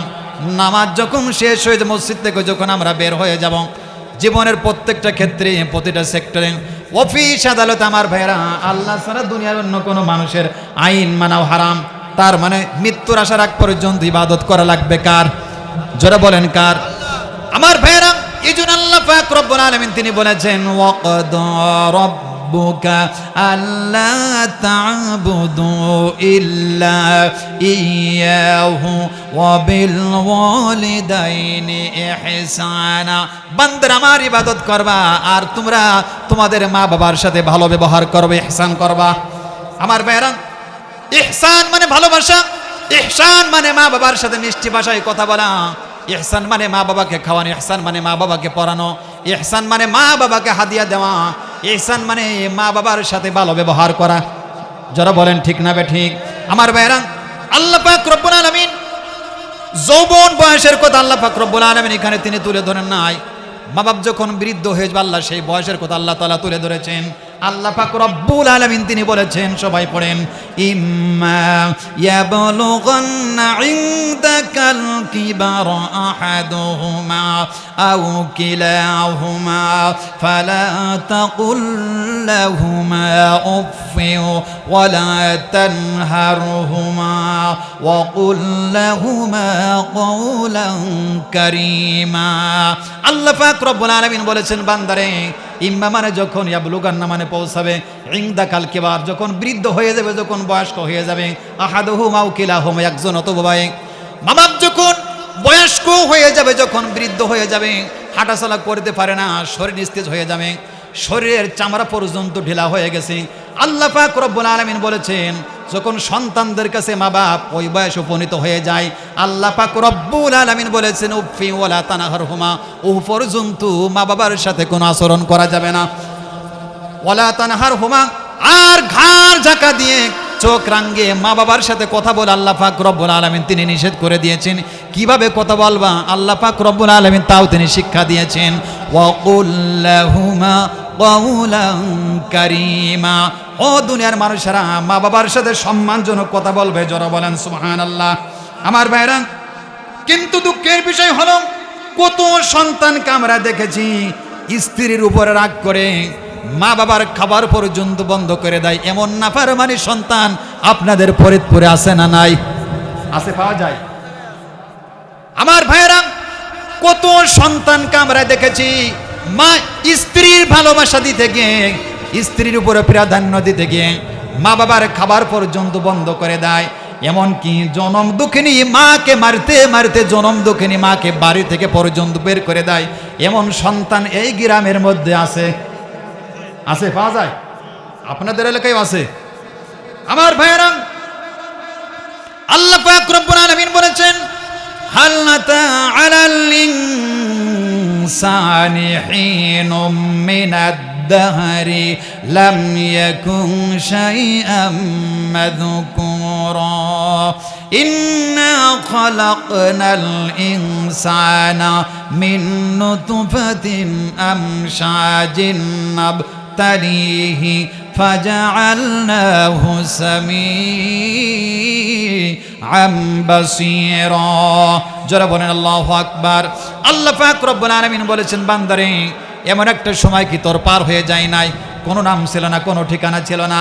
আল্লাহ পাক বলেছেন, আমি আল্লাহ পাক রব্বুল আলামিন তোমাদেরকে মৃত শুক্রবিন্দু সবকে এক ফোঁটা নাফাক পানি, যে এক ফোঁটা নাফাক পানির মধ্যে 30 লক্ষ শুক্রাণু থাকে, আমি আল্লাহ পাক রব্বুল আলামিন 30 লক্ষ শুক্রাণুর ভিতরে সমস্ত শুক্রাণুগুলোকে আমি আল্লাহ পাক নেগেটিভ করে দেই, একটা মাত্র শুক্রাণুকে পজিটিভ করে দিয়ে পুরুষের শুক্রাণু আর মায়ের ডিম্বাণু দুইটাকে আমি আল্লাহ পাক রব্বুল আলামিন এক জায়গায় করে দিই, মায়ের রেহেমের মধ্যে আমি আল্লাহ তাআলা প্রবেশ করে দেই। জোরে বলেন সুবহানাল্লাহ। আমার ভাইরা, আল্লাহ পাক রব্বুল আলামিনের পরে তিনি সুন্দর করে জানিয়ে দিয়েছেন, সবাই পড়েন, সুম্মা খালাকনান নুতফাতা আলাকাতান ফাখালাকনাল আলাকাতা মুদগাতান ফাখালাকনাল মুদগাতা ইযামা ফাকাসাউনাল ইযামা লাহমা। আল্লাহ পাক রব্বুল আলামিন বলেছেন, বান্দারে তোকে আমি কিভাবে সৃষ্টি করলাম খেয়াল করেন। আল্লাহ পাক রব্বুল আলামিন বলেছেন, বান্দারে সুম্মা খলাকনান নুতফাতা শুক্রবিন্দু থেকে আমি আল্লাহ পাক রব্বুল আলামিন আলাকাতান মানে জমাট বাঁধা রক্তে পরিণত করে দিলাম, ফাখলাকনাল আলাকাতা মুদগাতান জমাট বাঁধা রক্ত থেকে আমি আল্লাহ পাক মাংস পিণ্ড পরিণত করে দিলাম, এরপরে হাড্ডির সাথে আমি আল্লাহ পাক গোশত লাগাই দিলাম যাতে হাড় শক্তিশালী হয়ে যায়, হাড় মজবুত হয়ে যায়। আমার ভাইরা, তাফসীর ইবনে কাসিরের 7ম খণ্ড থেকে বলছি, হযরত আবু হুরায়রা হাদিসখানা বর্ণনা করেছেন, আল্লাহর নবী জনাবে মুহাম্মদুর রাসূলুল্লাহ সাল্লাল্লাহু আলাইহি সাল্লাম তিনি বলেছেন, ও দুনিয়ার মানুষেরা, তোমরা প্রত্যেকে মায়ের গর্ভে ওইভাবে অবস্থান করেছিলেন। প্রথম 40 দিন বীর্য মায়ের রেহেমের মধ্যে জমা ছিল, 40 দিন যখন পার হয়ে গেছে ওই বীর্য আলাক রূপে পরিণত হয়। আলাক মানে যোগ, আলাক মানে জমাট বাঁধা রক্ত, আলাক মানে যোগ। যেমন মানুষের শরীরে যখন যোগ লাগে ঝুলে থাকে, মায়ের রেহেমের মধ্যে রক্তটুকু ওইভাবে ঝুলন্ত অবস্থায় ছিল। অতবার আমার ভাইয়েরা 40 দিন পার হয়ে যাওয়ার পরে জমাট বাঁধা রক্ত থেকে আমার আল্লাহ পাক রব্বুল আলামিন মাংস পিণ্ডে আল্লাহ তাআলা পরিণত করে দেয়। জোরে বলেন সুবহানাল্লাহ। আল্লাহ পাক রব্বুল আলামিন 2টা হাত দিলেন, 2টা পা দিলেন, 2টা চোখ দিলেন, পুরা বডি যখন স্ট্রাকচার তৈরি হয়ে গেল, আল্লাহ পাক রব্বুল আলামিনের পক্ষ থেকে চূড়ান্ত ঘোষণা হয়ে যায়, সুম্মা আনশানাহু খালকান আখার। আমার আল্লাহ পাক রব্বুল আলামিন ওই সন্তানের মধ্যে রূহ ঢুকায় দেয়। জোরে বলেন সুবহানাল্লাহ। আমার ভাইরা, সন্তান যত মায়ের রেহেমের মধ্যে পেটের মধ্যে যত বড় হয়, মায়ের যন্ত্রণাও আস্তে আস্তে বাড়তে থাকে নাকি কমতে থাকে? আওয়াজ দিয়ে বলেন, বাড়তে থাকে নাকি কমতে থাকে? 10 মাস যখন হয়ে যায়, মা খেতেও পারে না, শরীরটা শুকায় যায়। স্বামীর হাত ধরে বলে, স্বামীরে অনেকদিন যাবৎ ঘর সংসার করেছি, দয়া করে মেহেরবানি করে তুমি আমাকে ক্ষমা করে দিও। পাড়া প্রতিবেশী যাকে দেখে হাত ধরে বলে, দয়া করে মেহেরবানি করে তুমি আমাকে ক্ষমা করে দিও। রুমের ভিতরে চলে যায়, ঘরের ভিতরে চলে যায়। আমার ভাইয়েরা, সন্তান দুনিয়াতে আগমন করবে, মা শাহাদতের মতো রক্তাক্ত হয়ে যায়। আমার ভাইয়েরা, চক্ষু ভিজা পানি নিয়ে শাহাদতের মতো রক্তাক্ত শরীর নিয়ে মা যখন সন্তানের মুখের দিকে একবার তাকায়, আমার ভাইয়ের আল্লাহ পাক রব্বুল আলামিন মায়ের অন্তরের ভিতরে এই টেন্ডেন্স জাগিয়ে দেয়, দেখ কি হয়েছে। মা যখন শাহাদতের মতো রক্তাক্ত শরীর নিয়ে চক্ষু ভিজা পানি নিয়ে মা যখন সন্তানের মুখের দিকে একবার তাকায়, আল্লাহ পাক রব্বুল আলামিন বলেন, আমি আল্লাহ পাক তখন মায়ের অন্তরের ভিতর থেকে সমস্ত দুঃখ কষ্ট আমি আল্লাহ পাক মুছে ফেলে দেই। জোরে বলেন সুবহানাল্লাহ। আমার ভাইরা, সন্তান যদি ল্যাংড়া হয়, সন্তান যদি বোবা হয়ে যায়, মা মৃত্যু পর্যন্ত ভালোবাসা দিয়ে যায়। এই ভালোবাসার ভিতরে বিন্দু মাত্র আমরা কোনো স্বার্থ খুঁজে পাইনি। আওয়াজ দিয়ে বলেন ঠিক না বেঠিক? এই পৃথিবীতে মা বাপ হলো বিশাল একটা ফাউন্ডেশনের মতো।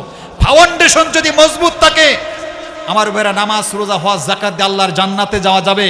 আর ফাউন্ডেশন যদি এলোমেলো থাকে, তুমি নামাজ পড়ার পরেও জাহান্নামে যাবে, তুমি রোজা রাখার পরেও তুমি জাহান্নামে যাবে, হজ করার পরেও তুমি জাহান্নামে যাবে। নামাজ পড়ে তুমি কতটুকু আল্লাহর দরবারে তুমি খুশি করবা? ওযু করে পাক পবিত্রতা হয়ে তুমি জোহর নামাজ আদায় করার জন্য মসজিদে আগমন করবা, যখন আল্লাহর দরবারে রুকু করবা, সিজদা করবা, আমার আল্লাহ তাআলা দেখবেন। নামাজ কবুল হওয়ার আগে দেখবেন আমার আল্লাহ পাক রব্বুল আলামিন দেখবেন যে মা বাপ সন্তানের প্রতি সন্তুষ্ট আছে কিনা। যদি মা বাপ সন্তানের প্রতি সন্তুষ্ট থাকে আমার ভাইরা ওই নামাজ তাকে আল্লাহর জান্নাতে নিয়ে যেতে পারবে। আর মা বাপ যদি সন্তানের প্রতি যদি অখুশি থাকে ওই নামাজ দিয়ে আল্লাহর জান্নাতে অসম্ভব হয়ে যাবে। কথা বলে না? এই জন্য আমার ভাইরা এই পৃথিবীতে সবচাইতে বড় সম্পদ হলো আমাদের মা বাপ। সবচাইতে বড় সম্পদ কি? আমাদের মা বাপ।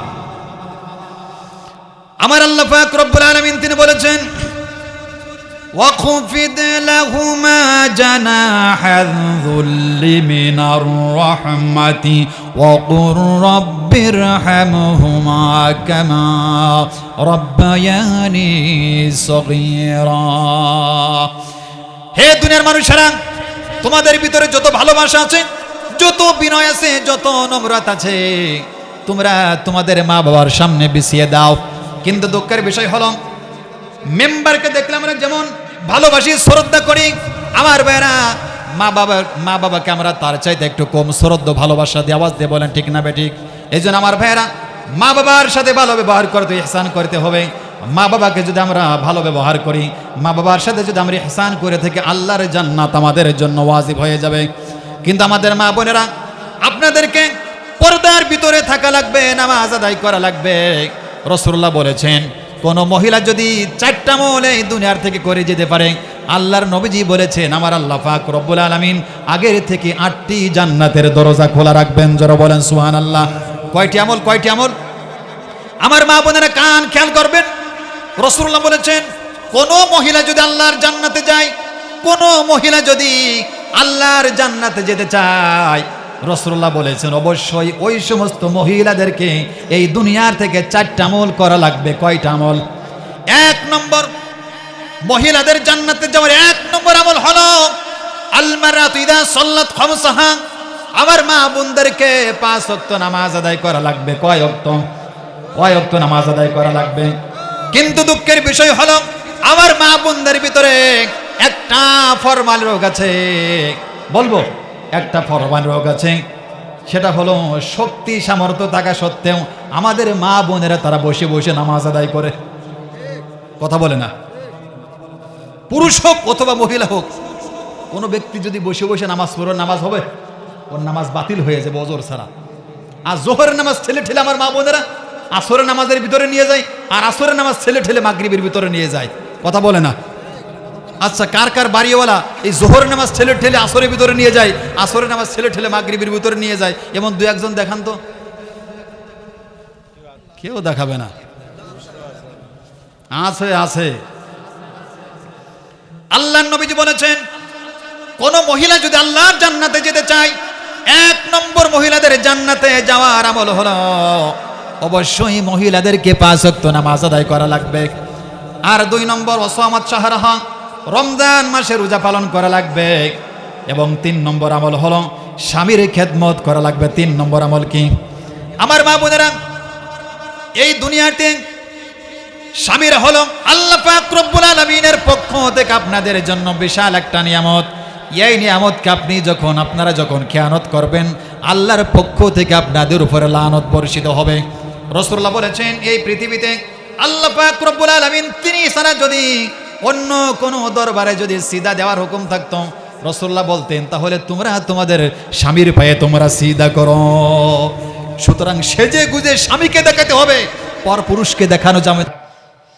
আমার ভাই আল্লাহর নবীজি ঘরের দরজার কাছে আসলেন। ঘরের দরজার কাছে এসে হযরত আয়েশাকে সালাম দিয়ে ঘরের ভিতরে প্রবেশ করলেন। আমরা আমাদের স্ত্রীদেরকে সালাম দিই? সালাম দিই? কারা কারা স্ত্রীকে সালাম দিই দেখান তো 2-1 জন দেখান দেখান দেখান।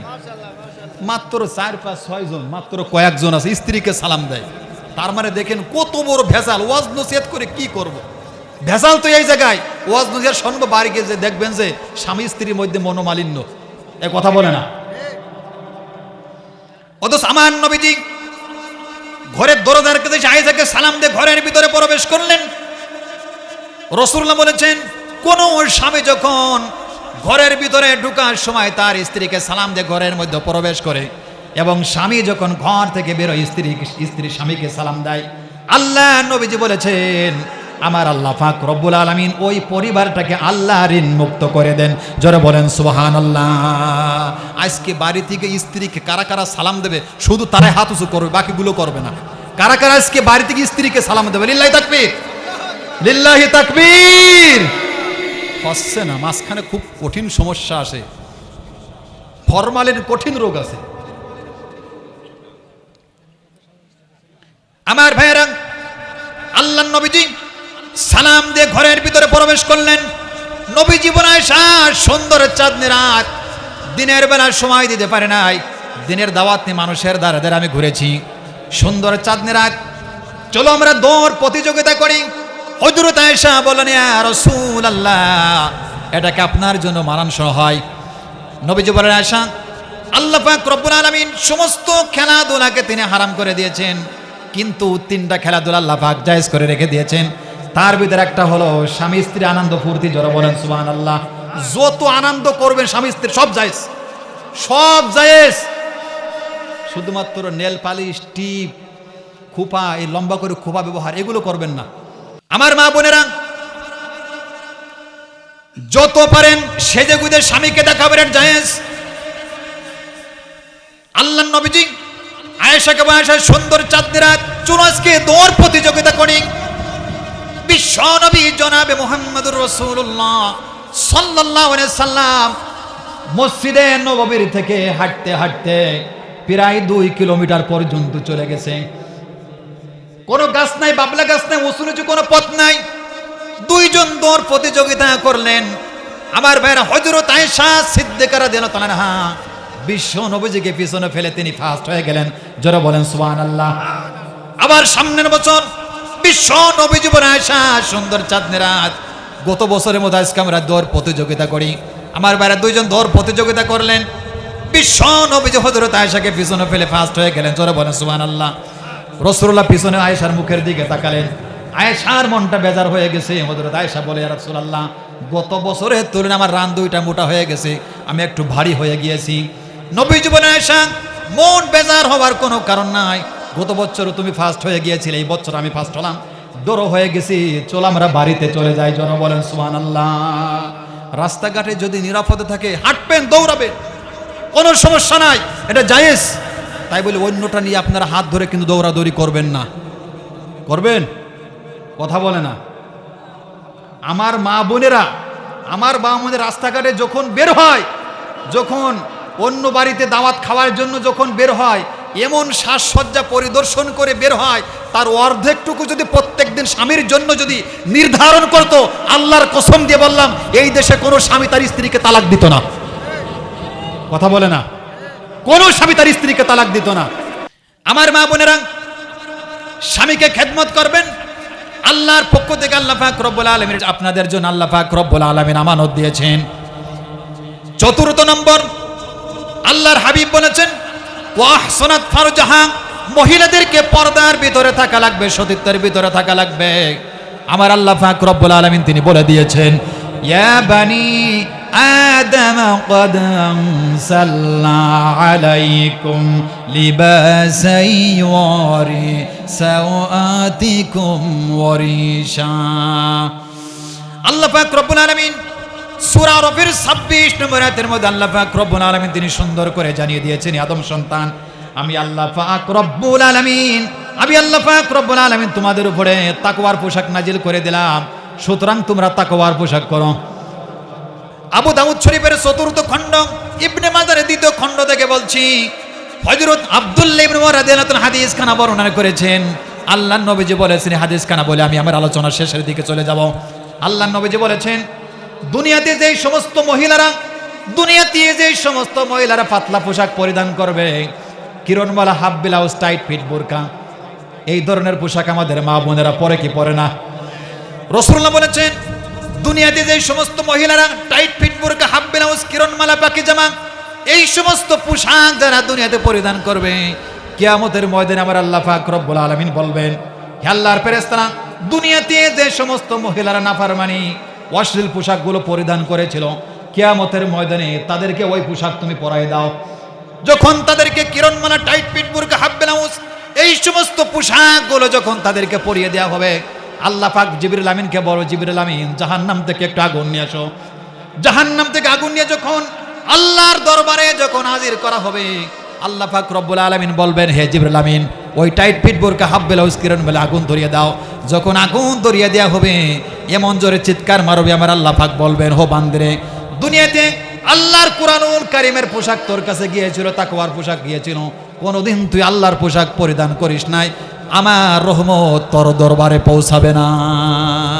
আমার মা বোনের এমন এমন পোশাক পরিধান করে শয়তান পর্যন্ত দেখে লজ্জা পায়, কথা বলে না। কোনো মহিলা যদি টাইট ফিট বোরকা পরিধান করে যদি হাফ ব্লাউজ পরে রাস্তাঘাটে চলাফেরা করে, তাহলে তোর কিছুই তো দেখা যাবে না, নাকি দেখা যাবে? আমার মা বোনের এই ধরনের পোশাক আপনারা পরিধান করবে না। আজকের থেকে নিয়ত করবেন আল্লাহর তাকওয়ার পোশাক, তার মানে লম্বা হিজাব, লম্বা কাপড় চুপুর আপনারা পরবেন। রাজি আছেন? সুতরাং আপনারা যারা এখানে আছেন আজকের থেকে নিয়ত করবেন আমার সন্তানের, আমার মেয়ের, আমার স্ত্রীকে তাকওয়ার পোশাক পরাবো। রাজি আছেন? আল্লাহ তাআলা কবুল করুক, জোরে বলেন আমিন। আমার ভাইরা, কারা কারা জান্নাতে যেতে চান দুই হাত তুলে দেখান তো, কারা কারা জান্নাতে যাবে? লিল্লাহি তাকবীর, লিল্লাহি তাকবীর। আচ্ছা বলুন তো, আজকের এই মাহফিল দেওয়া জাহান্নামে যাওয়ার জন্য নাকি জান্নাতে যাওয়ার জন্য? আওয়াজ দিয়ে প্রত্যেকেরই বলা লাগবে, এই মাহফিল দেওয়া আল্লাহর জান্নাতে যাওয়ার জন্য নাকি জাহান্নামে যাওয়ার জন্য? এই আল্লাহদের জীবন দিয়েছেন, এই জীবনের মালিককে। আল্লাহদের জীবন দিয়েছেন, জীবনের মালিককে। আল্লাহদের সম্পদ দিয়েছেন, সম্পদের মালিককে। এই জায়গায় যেখানে আজকের মাহফিল হচ্ছে, তাফসীরুল কোরআনুল কারীমের মাহফিল, এই জায়গার মূল মালিককে। আপনারা যে বিল্ডিং বানিয়েছেন বাড়িতে, ওই বিল্ডিং এর মূল মালিককে? আল্লাহ পাক রব্বুল আলামিন বলেছেন, ইন্নাল্লাহা আশতারা মিনাল মুমিনিনা আনফুসাহুম ওয়া আমওয়ালাহুম বিআন্না লাহুমুল জান্নাহ। আল্লাহ পাক রব্বুল আলামিন বলেছেন, ইন্নাল্লাহা আশতারা, ইশতারা মানে ক্রয় করে নিয়েছি, এটা ফেলে মাজি। আল্লাহ পাক রব্বুল আলামিন ক্রয় করবেন, কিন্তু না, আল্লাহ পাক বলেছেন আমি ক্রয় করে নিয়েছি মিনাল মুমিনিন, মুমিনদের, মিনাল মুমিনিন আনফুসাহুম ওয়া আমওয়ালাহুম। আল্লাহ পাক রব্বুল আলামিন মুমিনদের জান এবং মাল আল্লাহ পাক রব্বুল আলামিন তিনি কিনতে চান। আল্লাহ পাক রব্বুল আলামিন তিনি মুমিনদের জান এবং মাল আল্লাহ পাক রব্বুল আলামিন তিনি কিনতে চান। আল্লাহ পাক রব্বুল আলামিনের কাছে যদি আমরা জান এবং মালকে যদি আল্লাহর কাছে বিক্রি করি, আল্লাহ বলেছেন আমি আল্লাহ পাক তোমাদের জন্য আল্লাহর জান্নাত দান করব। জোরে বলেন সুবহানাল্লাহ। আল্লাহ পাক বলেছেন, হো দুনিয়ার মানুষেরা, এই যে তোমাদের জীবনের মালিক, এই যে আমি আল্লাহ পাক রব্বুল আলামিন জীবনের মালিক, সম্পদের মালিক, এই সম্পদ এবং জীবনটা যখন আল্লাহর কাছে বিক্রি করবা, আল্লাহ পাক রব্বুল আলামিন তিনি কিনতে যাচ্ছেন। এখন বিক্রি করা লাগবে কাদেরকে? কাদের বিক্রি করা লাগবে? জান্নাতে যেতে চান? যদি আল্লাহর জান্নাতে যেতে চাই, আল্লাহ পাক রব্বুল আলামিন আমাদেরকে জীবন দিয়েছেন, এই জীবনটা কার কাছে বিক্রি করা লাগবে? মাজারে, দরবারে কার কাছে বিক্রি করা লাগবে? আল্লাহ যে সম্পদ দিয়েছেন, এই সম্পদ কার কাছে বিক্রি করা লাগবে? আমার ভাইয়েরা, আল্লাহ পাক রব্বুল আলামিন তিনি এখানে মুনাফিকদের সম্পদ আল্লাহ তাআলা তিনি চান নাই, কাফেরদের সম্পদ আল্লাহ পাক রব্বুল আলামিন তিনি চান নাই। আল্লাহ বলেছেন আমি মুমিনদের সম্পদ আমি আল্লাহ তাআলা কিনতে চাই। তার মানে আল্লাহ পাক রব্বুল আলামিন তিনি ওয়াদা করেছেন আমি আল্লাহ পাক মুমিনদের জন্যই আল্লাহর জান্নাত। জোরে বলেন সুবহানাল্লাহ। এবার দুই হাত তুলে দেখাতে হবে কারা কারা আল্লাহর জান্নাতে যেতে চায়। জোরে বলেন কারা কারা আল্লাহ জান্নাত।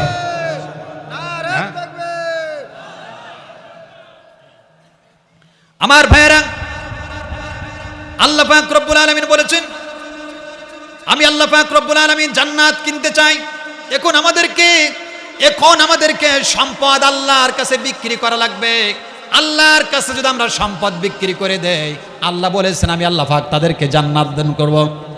আমার ভাইয়েরা, আল্লাহর কোন বান্দা আছেন, কোন মুসলমান আছেন প্রত্যেক দিন আল্লাহর ঘরে নামাজ আদায় করার জন্য আমার মসজিদে যায় কি যায় না? রাসূলুল্লাহ বলেছেন মান বানা লিল্লাহি মাসজিদান বানাল্লাহু লাহু বাইতান ফিল জান্নাহ। এই দুনিয়াতে যে ব্যক্তি আল্লাহর ঘর মসজিদ নির্মাণ করবে, মসজিদ তৈরি করবে, রাসূলুল্লাহ বলেছেন আমার আল্লাহ পাক রব্বুল আলামিন তাদের জন্য জান্নাতের ভিতরে একটা ঘর নির্মাণ করে দেবেন। যারা বলেন সুবহানাল্লাহ। আল্লাহর কোন বান্দা আছেন আল্লাহর ঘর মসজিদের জন্য? আমার বেড়া টাকা পয়সা কিন্তু থাকবে না। কত মানুষ এসে আমি দেখতে পাচ্ছি চুল দাড়ি পর্যন্ত পেকে। আমার বাইরা, আজকে মাহফিল এখানে শেষ হয়ে যাবে। আল্লাহ পাক রব্বুল আলামিন বলেছেন কত মানুষ কত মানুষ মারা যেতে পারে। আল্লাহ পাক সূরা নামের 61 নম্বর আয়াতের মধ্যে আল্লাহ তাআলা বলে দিয়েছেন, ওয়া হুয়াল্লাযী ইয়াতাওয়াফফাকুম বিল-লাইলি ওয়া ইয়ালামু মা জারাতুম বিন-নাহার। আল্লাহ পাক রব্বুল আলামিন বলেছেন, বান্দারে তোমরা যখন রাত্রি বিছানায় যাও, কত মানুষকে আমি আল্লাহ পাক রব্বুল আলামিন বিছানার মধ্যে মৃত্যু ঘটায় দেই। আগামীকালকে সকালে কারা কারা বাঁচবেন? দুই হাত তুলে আল্লাহকে দেখান। পারবেন কেউ? সকালে কারা কারা, আগামীকালকে কারা কারা বেঁচে থাকবেন কেউ বলতে পারবেন? তার মানে আমার ভাইয়েরা, 10 বিঘা সম্পদের মালিক, লক্ষ লক্ষ টাকা ব্যাংকে আছে, এই সম্পদের মূল মালিক আমি না। আপনি দুনিয়ার থেকে যা কিছু করে যাবেন ওইটা হলো আপনার জন্য, আপনার সন্তান আপনার জন্য করিতেও পারে, নাও করতে পারে। আপনি যদি আল্লাহর ঘরের জন্য দান করেন, 100% আল্লাহর কসম দিয়ে বললাম, আপনার মৃত্যুর উপরে আপনি যেভাবে দান করেছেন আপনার সন্তানরা ওইভাবে দান করতে থাকবে। আওয়াজ দিয়ে বলেন ঠিক না বেঠিক?